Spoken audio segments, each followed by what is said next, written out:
আসসালামু আলাইকুম ষষ্ঠ শ্রেণীর প্রিয় শিক্ষার্থী বন্ধুরা, আশা করি তোমরা সবাই ভালোই আছো। আজকে আমি তোমাদের অষ্টম অধ্যায় অর্থাৎ সরল সমীকরণ এই অধ্যায়টি আলোচনা করব। পৃষ্ঠা নাম্বার হচ্ছে 168 এবং 169। বিশেষ করে 169 পৃষ্ঠার যে একক কাজটি আছে এই ভিডিওতে সেই একক কাজটি ইনশাআল্লাহ করব। তার আগে 168 পৃষ্ঠার যে আলোচনা করা হয়েছে অর্থাৎ সরল সমীকরণ এই অধ্যায়টি শুরু করার আগে আমাদের যে বিষয় দুটি বিশেষভাবে জানতে হবে সেটা আগে আমরা জেনে নিই। প্রথমে আমাদের জানতে হবে যে সমীকরণ কাকে বলে। ঠিক আছে, তো সমীকরণ হচ্ছে সমীকরণের যে সংজ্ঞাটা সেটা হলো কিছুটা এরকম যে অজানা রাশি বা চলক এবং সমান চিহ্ন সম্বলিত গাণিতিক বাক্যকে সমীকরণ বলে। দেখুন, এটা একটি গাণিতিক বাক্য x + 5 = 15। ঠিক আছে, x এর সাথে 5 যোগ করা হয়েছে এবং যোগ করলে আমরা ফলাফল পাচ্ছি 15 বা 15। এক্সটা কি? এক্সটা হচ্ছে একটি অজানা রাশি। ঠিক আছে, আর এখানে সমান চিহ্ন ব্যবহার করা হয়েছে। আমাদের সংজ্ঞাতে সমীকরণের সংজ্ঞাতে বলা হয়েছে যে অজানা রাশি বা চলক, যেমন এখানে আমরা পেলাম এক্স, এটা একটা অজানা রাশি এবং সমান চিহ্ন সংবলিত, এখানে আমরা সমান চিহ্ন পাচ্ছি, গাণিতিক বাক্যকে সমীকরণ বলে। তাহলে এই গাণিতিক বাক্যে একটি চলক আছে বা অজানা রাশি আছে এবং সমান চিহ্ন আছে, তাই এই গাণিতিক বাক্যকে আমরা কি বলবো? সমীকরণ বলবো। ঠিক একইভাবে এটাও একটি গাণিতিক বাক্য, এখানেও সমান চিহ্ন আছে এবং চলক ওয়াই আছে, তাই এটাও একটি সমীকরণ। ঠিক আছে, আচ্ছা, সমীকরণে কি কি বৈশিষ্ট্য আছে আমরা একটু দেখে নিই। সমীকরণের বৈশিষ্ট্যসমূহ: 1 নম্বর, অজানা রাশি বা চলক থাকবে। আমরা দেখতে পেলাম যে এখানে চলক আছে বা অজানা রাশি আছে। 2 নম্বর, সমান চিহ্ন থাকবে। এখানে আমরা দেখতে পাচ্ছি উদাহরণে যেটা আছে এই উদাহরণে কিন্তু সমান চিহ্ন, যে সমীকরণটা আছে সেটাতে চলকও আছে এবং সমান চিহ্ন আছে। এরপর 3 নম্বর হচ্ছে চলকের একটি নির্দিষ্ট মানের জন্য সমান চিহ্নের বাম পাশে ও ডান পাশের মান একই হবে।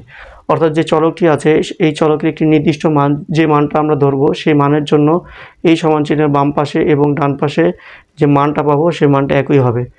কিভাবে? আমি একটু বুঝিয়ে বলি। দেখো, এখানে এক্স এর মান যদি আমি 10 ধরি, তাহলে 10 আর 5 কত হচ্ছে? 15। তাহলে বাম পক্ষে 15 আর ডান পক্ষেও কিন্তু 15 আছে।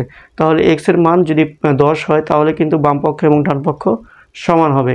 এই কথাই বলেছে যে এক্স এর মান অর্থাৎ চলকের একটি নির্দিষ্ট মান, যে মানটা আমরা 10 ধরলাম সেই মানের কথা বলা হচ্ছে। নির্দিষ্ট মানের জন্য সমান চিহ্নের বাম পাশে এবং ডান পাশের মান একই হবে। তো এরপরে আমরা এখন 169 পৃষ্ঠার যে একক কাজ আছে সেই একক কাজটি করব। 169 পৃষ্ঠার যে একক কাজটি আছে সেই একক কাজটি করব। এখানে বলা হয়েছে যে তোমরা প্রত্যেকে এক্স, ওয়াই এবং জেড সম্বলিত 5টি করে সমীকরণ লেখো। ঠিক আছে, তো তোমরা এভাবে লিখবে: এক্স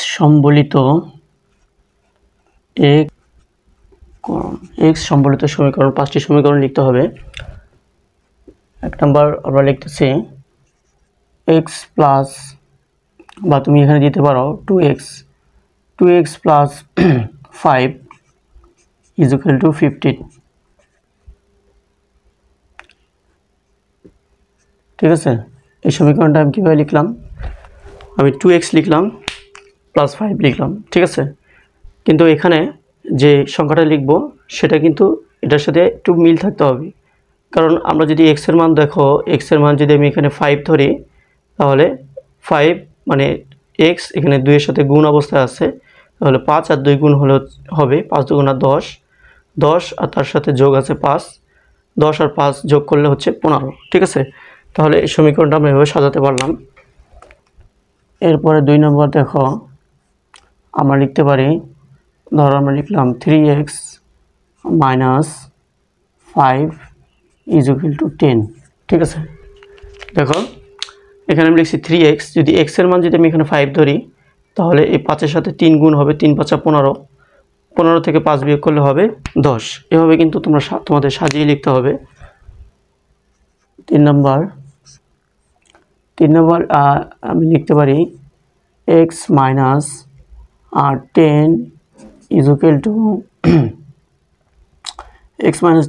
ধরো 14 দিলাম। তাহলে কি হবে? x এর মান যদি এখানে 50 হয়, তাহলে 50 থেকে 10 বিয়োগ করলে আমরা পাবো 40। ঠিক আছে, এরপরে 4 নম্বর কি লেখা যায়? x বাই 5 দিতে পারো প্লাস 2। ঠিক আছে, তাহলে এখানে কত হবে চিন্তা করে দেখো। x এর মান যদি আমরা এখানে 10 ধরি, 10কে যদি 5 দিয়ে ভাগ করি তাহলে আমরা পাবো 2, 2 এর সাথে 2 যোগ করলে হবে 4, তাহলে এখানে আমরা 4 লিখতে পারি। ঠিক আছে, এরপরে 5 নম্বরটা 5 নাম্বারটা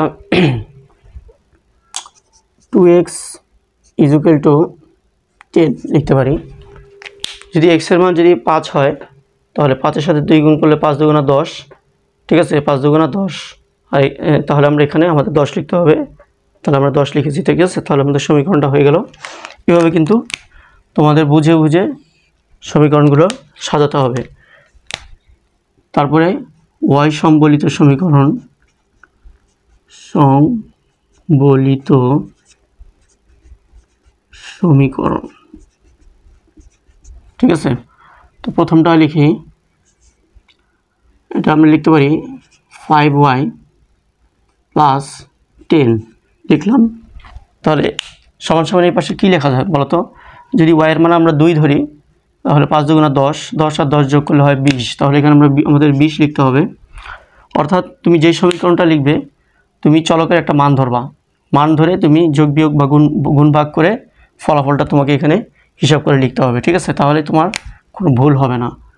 2 নম্বরটা দেখো, এখানে যদি আমি লিখি 10y মাইনাস 5, তাহলে এখানে আমি সমান সমান ডান পাশে আমার অ্যান্সারটা লেখার আগে বা সংখ্যাটা লেখার আগে আমি একটু চলকের মান ধরবো, মান ধরার পরে যোগ বিয়োগ করে যেটা পাবো সেটা আমি ডান পাশে লিখব।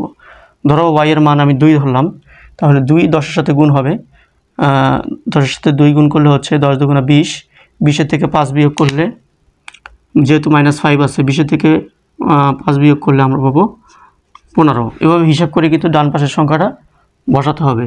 3 নম্বর ধরো আমি y থেকে 50 বিয়োগ করতেছি, ঠিক আছে। তাহলে y এর একটা মান ধরতে হবে এবং সেই মানটা অবশ্যই 50 থেকে বড় হতে হবে। তাহলে আমি যদি 60 ধরি y এর মান, তাহলে 60 থেকে 50 বিয়োগ করলে হবে 10। তাহলে এখানে আমি লিখব 10, ঠিক আছে। 4 নম্বরটা দেখি, y কে যদি আমরা 10 দিয়ে ভাগ করি এবং তার সাথে যদি আরও 10 যোগ করি তাহলে এখানে কত হবে? তাহলে y এর মান একটা ধরতে হবে। ধরো y এর মান এখানে আমি ধরলাম 50, 50কে 10 দিয়ে ভাগ করলে 5 পাবো, 5 আর সাথে আছে 10 যোগ, তাহলে 5 আর 10 যোগ করলে হয় 15। তাহলে কীভাবে 15 পেলাম? y এর একটা মান ধরতে হবে, ধরে যোগ বিয়োগ যে সংখ্যাগুলো আছে, চিহ্নগুলো আছে, সেভাবে যোগ বিয়োগ গুণ ভাগ করে ফলাফলটা বসাতে হবে।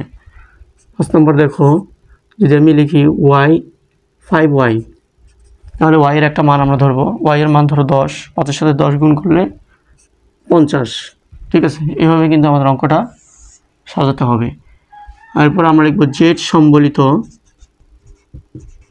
তাহলে যদি আমি এখানে 5z দেই, তার সাথে যদি আরও 5 যোগ করি, তাহলে আমরা ডান পাশে আমরা কী লিখতে পারি? 5 এর একটা মান ধরো আমরা 5 এর মান 1 ধরলাম, তাহলে 1 আর 5 গুণ করলে 5 একে 5, আর এই 5 এর সাথে আরও 5, যেহেতু পরে আরও +5 আছে, তার মানে এখানে যদি আমরা 5 পাই তাহলে তার সাথে আরও 5 যোগ করতে হবে, তাহলে 5 আর 5 হচ্ছে 10, তাহলে এখানে লিখব 10, ঠিক আছে। যদি এখানে 1 না ধরে 2 ধরতাম তাহলে 5 দুগুণা 20, 5 দুগুণা 10 হতো, 10 আর 5 15 হয়ে যেত। অর্থাৎ এখানে তুমি চলকে যে মানটা ধরবে সেভাবে ফলাফলটা আসবে। এরপরে ধরো আমরা এখানে 10y মাইনাস 10 লিখলাম, সরি, যেহেতু এটা জেড সম্বলিত সমীকরণ, তাহলে এখানে আমাদের জেড লিখতে হবে। এখন আমরা জেড হিসাব করি, ধরো এখানে আমরা 2 দিয়ে হিসাব করলাম, জেডের মান 2 ধরলাম, তাহলে 10 দুগুণা 20, 20 থেকে 10 বিয়োগ করলে 10। এরপরে জেড মাইনাস 15 সমান, তাহলে জেডের মান অবশ্যই 50-এর থেকে বেশি ধরতে হবে। ধরো 100 ধরলাম, 100 থেকে 50 বিয়োগ করলে 50। এরপরে আমরা লিখতে পারি জেড ভাগ 10 বিয়োগ 10, ঠিক আছে।